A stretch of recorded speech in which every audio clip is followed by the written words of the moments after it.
kapag lumabas ito sa press, tuluyan na ako masisira at matatalo sa eleksyon. Nasa position ka pa naman. But look where we are now. Si Olivia ang may kagagawan ng disbarment case laban sa'yo? Hindi tayo tinitigilan ng babaeng yan. Sino ba Elias na yun? Philip, kailangan natin malaman kung ano yung pakay niya. Perang iiwan ko sa pangalan ng ospital niya ay nakalaan para sa inyo ni Elias. Anak ni Javier Buencamino si Elias. Ang tagal ko nang inutos yung news blackout sa disbarment case ni Lucas, di ba? Wala akong pakialam. Subukan yung puntahan, bayaran nyo, just do it! Portion of my estate, specifically 15% is to be bequeathed to Salazar Medical Center. Para pala sa mag-ina ni Javier ang perang idodonate dapat. Na kahit kailan hindi nila nakuha. Dahil hinarang ng mga Buencamino, kanan silang kasama. Kalap na sa lahat yung sitwasyon namin ni Lucas and there's nothing I can do about it. I just don't want to fail them. Like he did. For everything. Ayoko na problema ka. Alamin niyong dalawa kung ano ang kaugnayan ni Elias sa San Rafael. Narinig kita kanina. Nagtatanong ka tungkol kay Elias Delgado. May alam ako tungkol sa kanya. Hindi libre ang impormasyon ko. May kailangan kang malaman. Kailangan mo itong upuan. Tungkol to sa tatay mo. Nakuha ko yan sa mga gamit ni Dad dito sa ospital. Alam niya kami. Alam niya hindi kayo matatanggap ni Victoria. Pinoprotektahan niya kayo. Malaki ang posibilidad na hindi namatay sa komplikasyon ng tatay mo. Malakas ang kutob ko na iisa lang ang taong pumatay sa tatay mo at sa tatay ko. Si Victoria Buencamino. Posibleng kaya niya ginawa yun dahil nabasa niya ang laman ng sulat. Magbabayad siya.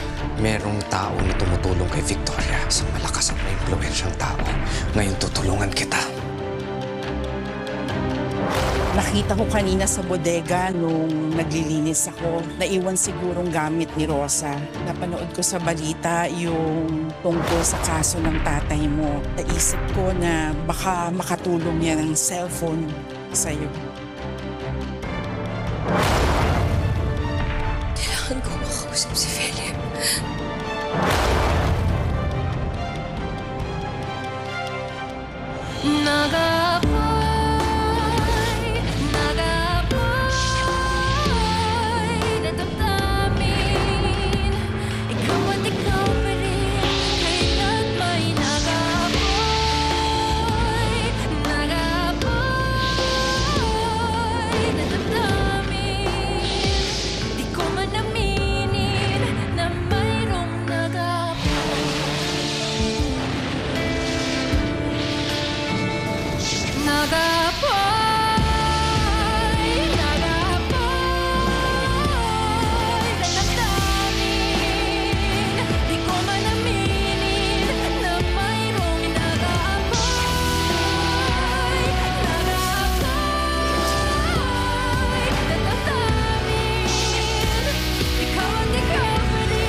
Kilala ng tatay mo yung pumatay kay Dad.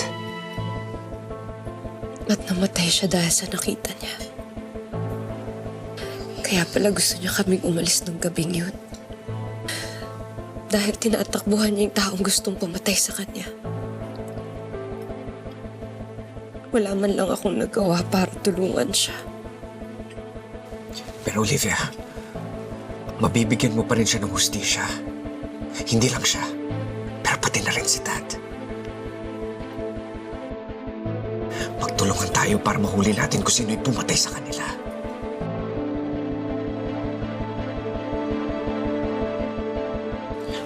Olivia, hindi mo kailangan mag-desisyon ngayon.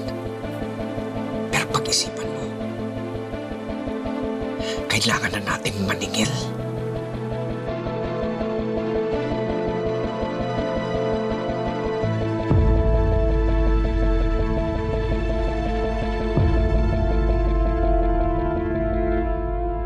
Kakasuhan natin yung news company na yan.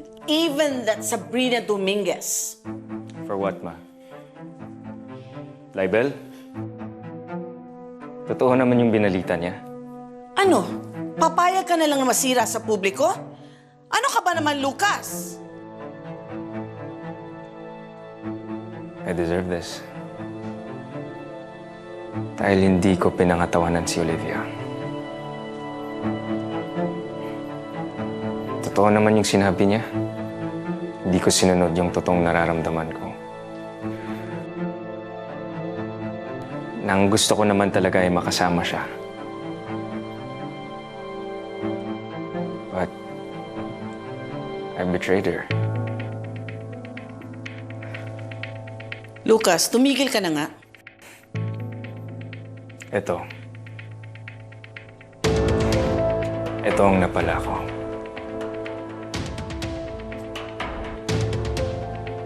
Being disbarred by the woman that I love.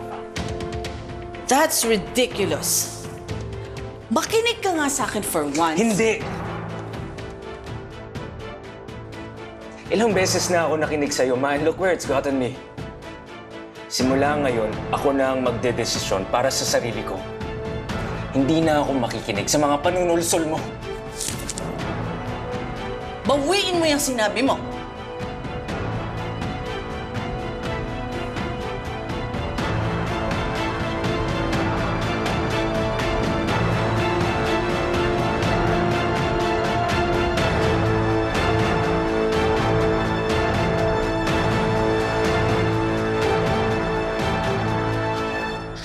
Tama si Philip. Hindi malabong si Victoria ang nagpapatay sa sarili niyang asawa. Sa tatay mo.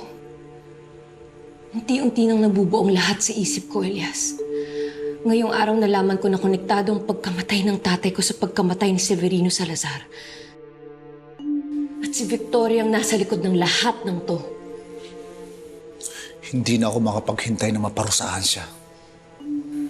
Naulila tayong lahat dahil sa babaeng yon.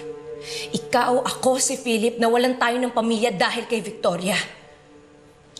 Wala na siyang kawala. Pagbabayarin natin siya.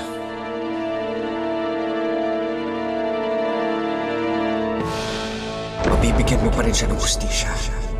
Hindi lang siya, pero pati na rin si Dad. Magtulungan tayo para mahuli natin kung sino yung pumatay sa kanila.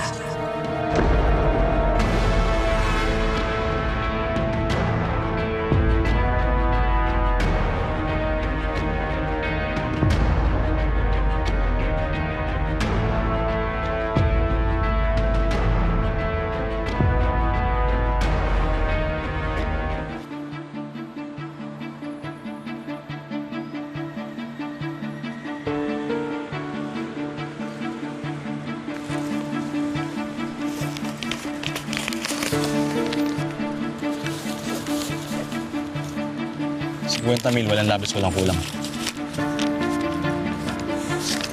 Anong alam mo kay Elias Delgado?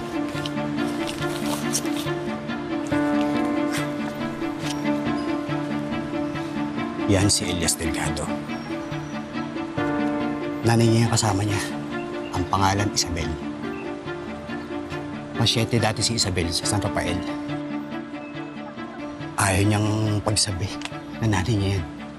Ano pang alam mo tungkol sa ugnayan nila ng mga Benjamino? Baka boss, wala na ako alam tungkol dun.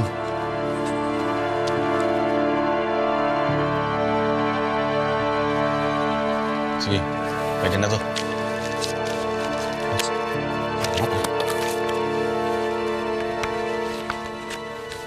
Lucas, tapos na ako sa OB appointment.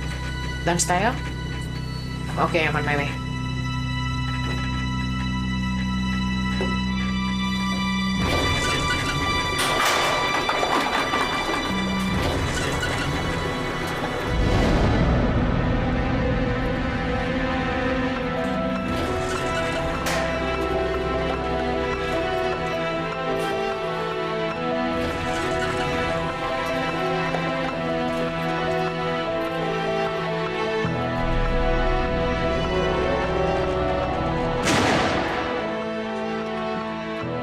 How dare you ruin our lives? Lalo na si Lucas, lahat ng pinaghirapan niya mawawala ng dahil sa'yo. Kung makapagsalita ka, parang kayo ni Lucas ang agrabyado. Hanggang kailan ka ba magkukunwari na ikaw ang biktima? Belinda, hindi ka naulila. Hindi ka pinagnakawan ng pagkatao. Hindi ka nagdusa sa mental. Hindi. Huwag mong isisi sa akin ang mga kamalasan. Malaki ang naging parte mo sa paghihirap ko. Kaya huwag mong sabihin na sinira ko ang buhay mo.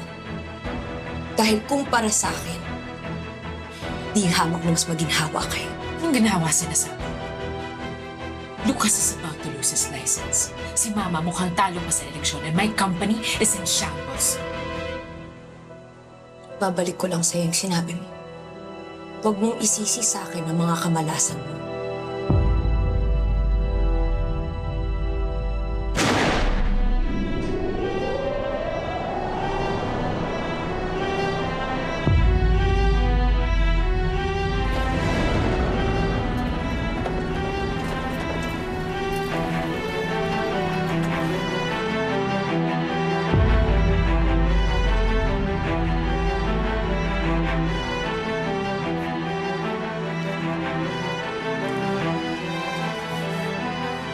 Mina, iwan mo muna kami. Yes, madam.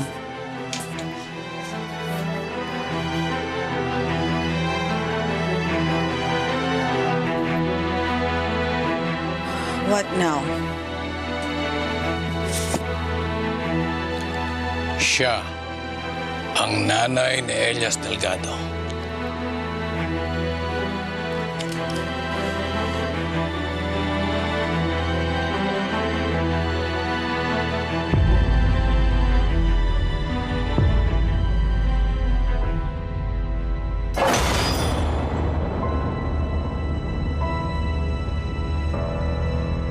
Isabel Delgado. I will never forget this face. Kilala mo?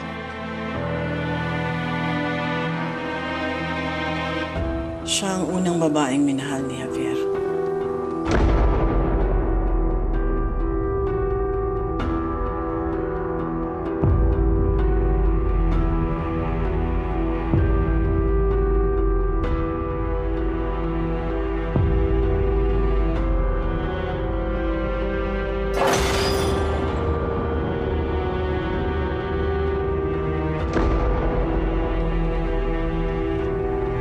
Can't be.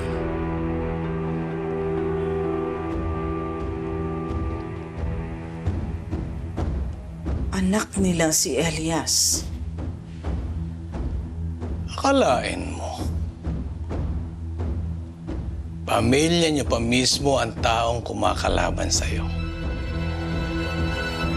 Paano yan? Sasabihin mo ba kay Lucas? Kailangan.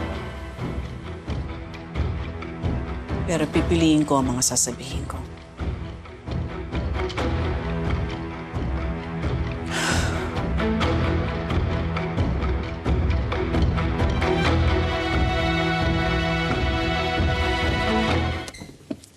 Ma'am, upo muna po kayo.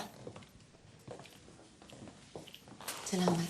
Ma'am, nasa surgery si Doc ngayon ha. Baka matagalan po siya. Maghihintay ako. Okay po.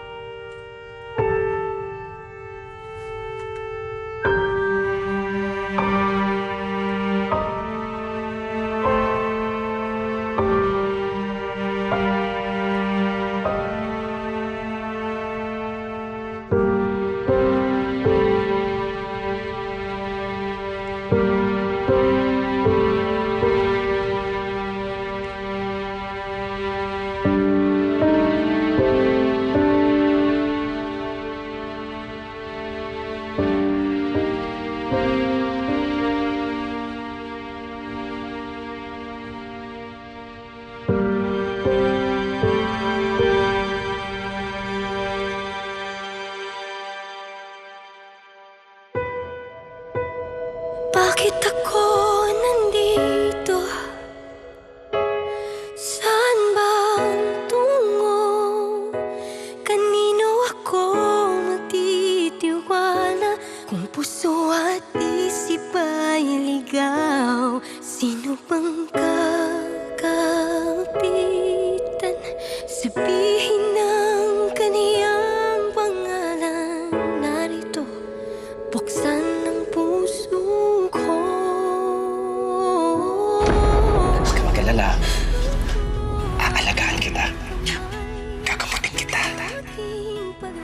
Thank you, Hope.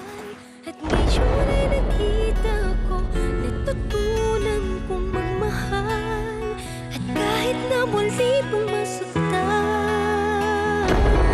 lahat may dahilan.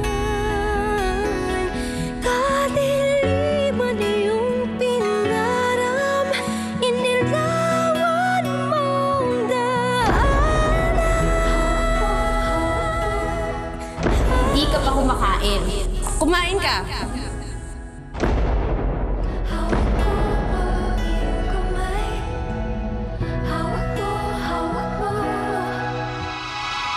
Madilim man ang nakaraan. Ay! Uy! Teka lang! Galing ang night shift ah! Uy, wait a minute!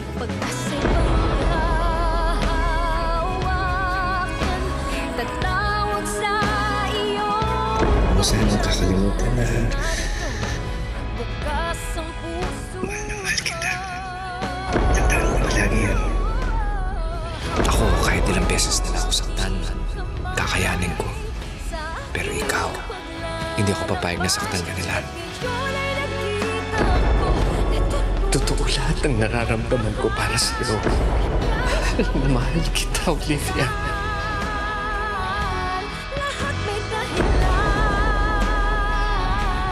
Kalimutan mo na lang ang nangyari sa atin. Pasensya ka na, Olivia. Pero hindi ko magagawa yun. Kung magkasama tayong dalawa, yun yung pinakamasayang nangyari sa akin. Kaya humihingi ako ng patawad sa lahat ng mga kasalanang nagawa ko sa iyo. Olivia, babawi ako sa iyo. Bigyan mo lang ako ng isang pagkakataon.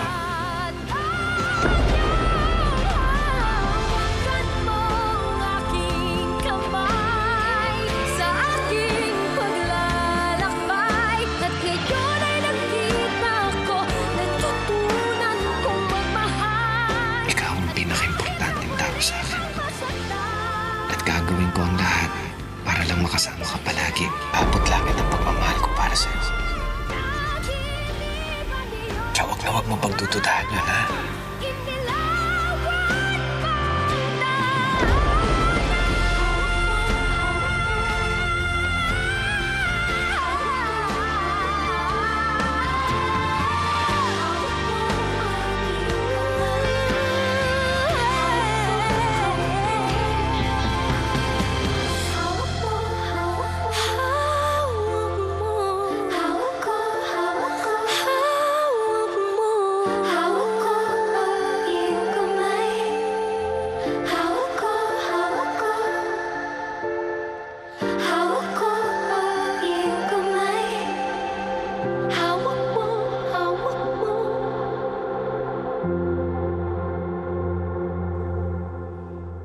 Tina-target tayo ni Elias Delgado.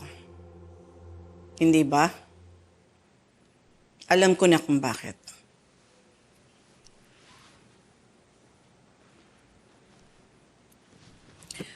Anak siya ni Javier. What? No. No. No. No! Lucas, Elias is your half-brother. At paano naman nangyari yun? Si Isabel. Siya ang nanay ni Elias. Inakit niya si Javier bago kami kinasal. At ano, naghahabol sila? It's too late for that! Naghahabol o gumagante? After all, sinubukan na niya kaming sirain ng papa mo. Pero hindi siya nagtagumpay dahil ako ang mahal ni Javier. We have to stop them. Sigurado ko hindi titigil ang mga yun hanggang makuha nila ang gusto nila. Patay na si Isabel. So it's just us against Elias Delgado. Lucas, you know what to do. Be a monster.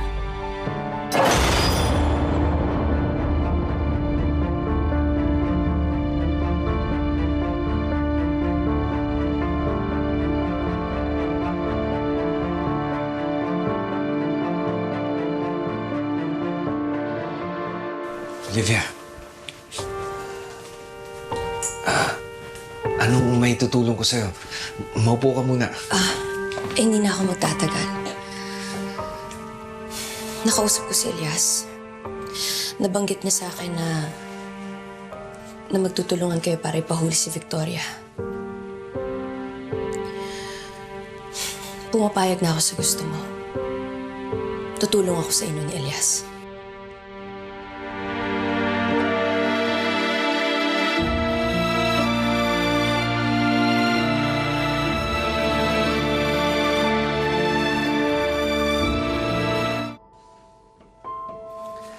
Salamat, Olivia. Gawin natin to para sa mga magulang natin. Hindi para sa ating dalawa.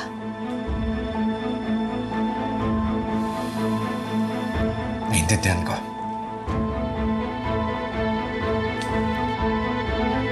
Olivia? Itong bala ng sniper mo, di ba? Hindi ito tumama sa kotseng sinasakyan ni Olivia. Meron lang akong gustong sabihin sa'yo. Maiintindihan kita kung hindi ka maniniwala sa akin. Pero para na rin to sa kaligtasan mo. Ano yun? Nakausap ko si PO3 Paras. Tungkol to sa aksidente mo. Olivia, yung balang tumama sa kotse mo, hindi yun galing sa baril ko.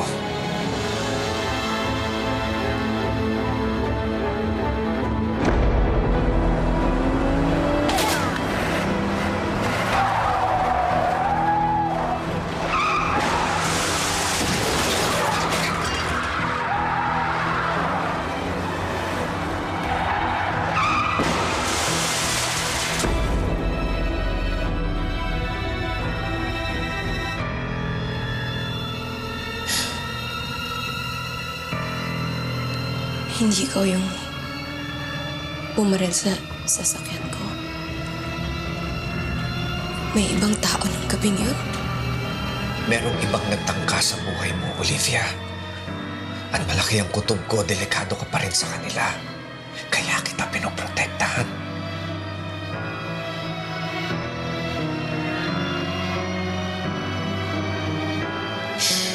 Sino sa tingin mo yung kasabat ng mga Buen Camino? Hindi ko kilala. Inaalam ko ngayon kung sino siya. Kailangan ko na Sandali. Gusto mo bang samahan kita? Half day lang ako ngayon. Hindi na kailangan. Ang kailangan natin ngayon yung autopsy report ni Javier Buen Camino. Pwede mo makuha yun? Sige, kukunin ko sa baba. Salamat.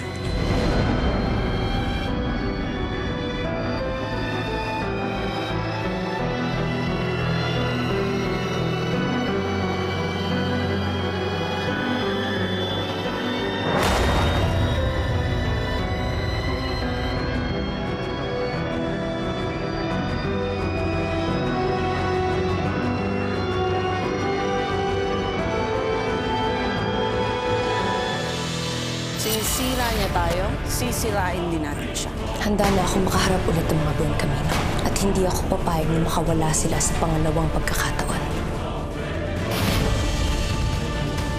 Huwag ka na magbait-baitan dahil kasama ko si Olivia. Ano ginawa mo kay Olivia? At kung hindi ka pumunta, hindi mo na siya makikita ulit. Pakawalan mo ako dito! Dudurugin muna kita.